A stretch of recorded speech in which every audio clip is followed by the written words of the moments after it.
So you've been on one of those ancestry websites. You spit in a tube, send it off, and a few weeks later you get a map. It tells you you're 30% Irish, 20% Scandinavian, and have a little bit of Italian mixed in. It's fascinating. You see a list of fourth cousins you never knew you had.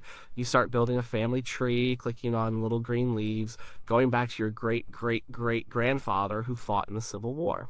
You keep going, back to the 1700s, the 1600s. The records get fuzzy, the names become harder to read. And then at some point, the trail just stops. But you know the story doesn't stop there.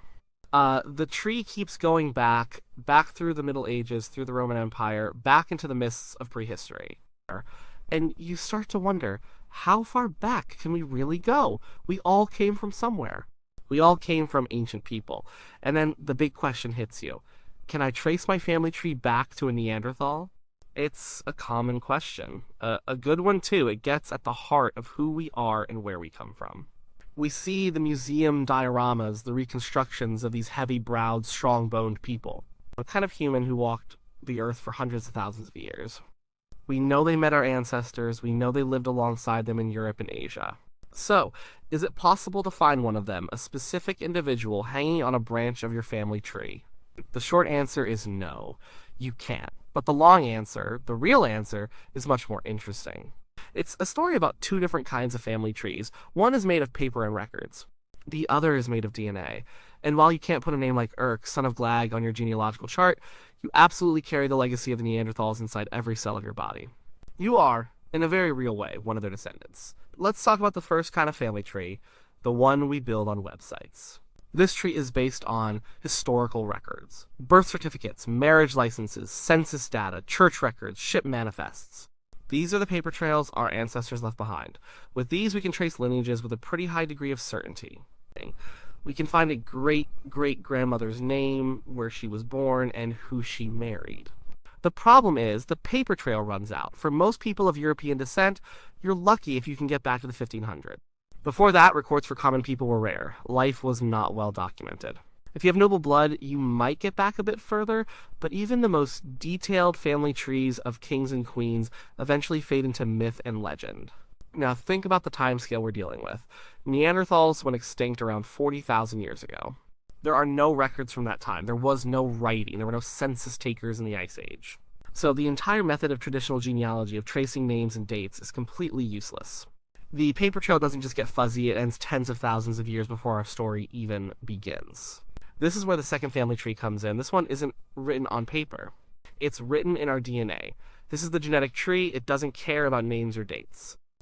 It only cares about the code, the long string of A's, C's, G's, and T's that make you who you are. This code is passed down from parent to child, generation after generation. Your DNA is a mix of your mother's and your father's. Theirs was a mix of their parents. And so on, back through time. Most of this DNA gets shuffled up with every generation in a process called recombination. It's like taking two decks of cards, shuffling them together, and then dealing a new hand. This shuffling is why you're not an exact clone of your parents. But some parts of our DNA are passed down more cleanly. There's mitochondrial DNA, mtDNA, which you inherit only from your mother. And for men, there's the Y chromosome, which you inherit only from your father. These act like genetic surnames, allowing scientists to trace broad maternal and paternal lines back for thousands of years, mapping the great migrations of our species out of Africa and across the world. But even this doesn't get us to a named individual from the distant past. It gets us to a group, a population. You might find out your maternal line belongs to haplogroup H, a huge group of people who share a common female ancestor who lived in the Middle East around 25,000 years ago. We don't know her name. We don't know her story. We just know she existed because her genetic signature survived in millions of people today. She is a genetic Eve for that branch of humanity, but she is an anonymous Eve. So how do Neanderthals fit into this genetic tree? For a long time, scientists weren't sure. The thinking was that modern humans, Homo sapiens, came out of Africa and completely replaced the Neanderthals. We were a different species. We might have competed for resources, but we didn't mix. They were a dead-end branch on the human evolutionary tree. Then, everything changed.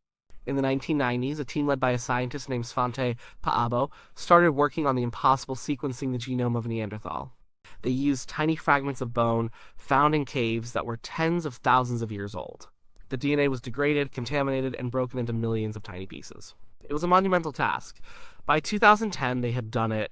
They had a rough draft of the Neanderthal genome, and the next logical step was to compare it to our own. This was the moment of truth. They took the Neanderthal genome and lined it up against the genomes of modern people from different parts of the world. What they found was stunning. People whose ancestors came from outside of Africa, Europeans, Asians, Native Americans, everyone had Neanderthal DNA. On average, about 1% to 4% of their genome was of Neanderthal origin. People whose ancestors were from sub-Saharan Africa, whose forefathers had stayed behind while others migrated out, had little to no Neanderthal DNA. The picture became crystal clear. Our ancestors, a group of Homo sapiens who left Africa somewhere around 60,000 to 70,000 years ago, journeyed into the Middle East. And there they met the Neanderthals who had been living in Eurasia for hundreds of thousands of years. And they didn't just fight or compete, they had children together. It probably wasn't a single event. It likely happened multiple times in different places over thousands of years. It wasn't a Romeo and Juliet story between two warring tribes, it was just life. Small bands of humans met other small bands of humans. Sometimes they fought. Sometimes they traded, and sometimes they had families. Those children who were half sapiens and half Neanderthal then grew up and had children of their own within the expanding modern human population. As generations passed, that initial 50% of Neanderthal DNA got diluted. The genetic deck of cards kept getting shuffled. The Neanderthal DNA was broken up and scattered, passed down in smaller and smaller chunks. Today, that's what we see in our own genomes. You don't have one big Neanderthal chromosome. You have tiny little snippets of Neanderthal code scattered all over your DNA. One little piece on chromosome 4, another on chromosome 9, another on chromosome 12. Think of it like this. Imagine your ancestry is a giant bucket of paint, and it starts as pure white. That's the Homo sapiens group in Africa. A small cup of that paint is taken out and moves to a new bucket. That's the group that migrates. They then mix in a few drops of red painter. That's the Neanderthal DNA. Now, the whole bucket is a faint pink. Then that pink paint is used to create more and more buckets, all of them pink.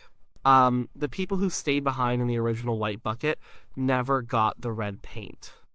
That's why modern Africans have very little, if any, Neanderthal DNA, while a person from France and a person from Papua New Guinea both do. They both descend from that pink paint population that mixed with Neanderthals after leaving Africa. So when you get a DNA test from a service like 23andMe and it says you have more Neanderthal variants than 75% of other customers, that's what it means. They've identified these little snippets in your code that match the reference Neanderthal genomes we have sequenced. They count them up and compare your total to other people. This is incredible. It's direct physical proof that these ancient people are not just a separate branch on the tree. No, they are part of our tree. They are our ancestors. But it brings us back to the original question. Can we trace it to a specific one? The answer is still no, and the reasons are baked into the way genetics and time work. First, there's the shuffling, recombination. That shuffling of the genetic deck is the biggest barrier. Imagine a Neanderthal man and a sapiens woman had a child 50,000 years ago. That child is 50% Neanderthal. That child grows up and has a child with a full sapiens. Their child is now 25% Neanderthal. The next generation, 12.5%, and so on. At the same time, the Neanderthal DNA isn't staying in one neat block. It's being chopped up and swapped around with every generation. Let's do the math. It has been pulverized into genetic dust.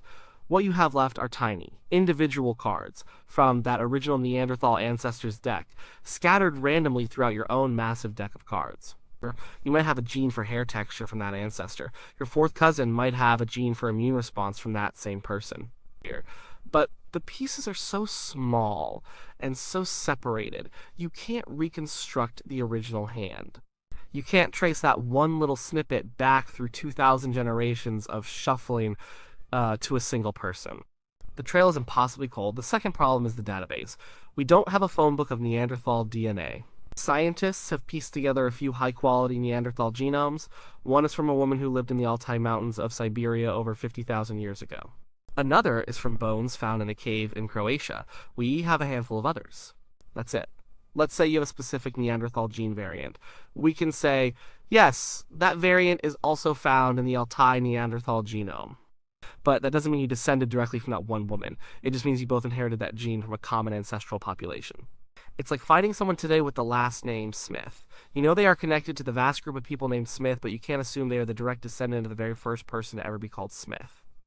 There were thousands of them. The Neanderthals who contributed to your DNA likely lived in the Middle East, not Siberia or Croatia. We don't have their DNA. We probably never will. We are matching your fragments to a generic Neanderthal template, not to a specific person. It's pattern matching on a population level, not a personal level. This is the key difference between genetic ancestry and traditional genealogy. Genealogy is about individuals. It's a series of straight lines. You came from your mother, who came from her mother. Genetic ancestry, especially on this time scale, is about populations. It's not a line, it's a web. Your ancestry isn't a neat tree with tiny branches, it's a messy, tangled thicket. Think about the number of ancestors you have. You have 2 parents, 4 grandparents, 8 great-grandparents. If you go back 30 generations to around the time of William the Conqueror, you have over 1 billion ancestors on your tree. That's more people than were alive on the planet at the time. How does that work? It means your family tree isn't a tree at all. It collapses on itself. Your great-great-great-great-grandmother on your father's side might also be your great-great-great-great-great-aunt on your mother's side. Cousins married cousins, not just in small villages, but on a massive population-wide scale. We are all related to each other many, many times over. Now extend that back 2,000 generations to the time of the Neanderthals. The number of potential ancestral slots on your tree is a number so large it's meaningless. Everyone who was alive back then who has living descendants today is your ancestor. Not just once, but probably thousands of times over. Your ancestry from that period is not a single person. It is the entire population. So you don't descend from a Neanderthal, you descend from the Neanderthals. It's plural. You have multiple anonymous Neanderthal ancestors. So does every other person of non-African descent. The DNA we carry is the blended, remixed legacy of all of them. And what is that legacy? What did we get from our Neanderthal ancestors? This is where the story gets really personal. That 1 to 4% of your DNA isn't just junk, it does things. Some of it, scientists are discovering, was actually helpful. When modern humans left Africa, they entered a new environment with new diseases, a new climate, and different levels of sunlight. The Neanderthals had been living in Eurasia for over 200,000 years. They were already adapted to it. By interbreeding, modern humans got a quick genetic cheat sheet. It was an evolutionary shortcut.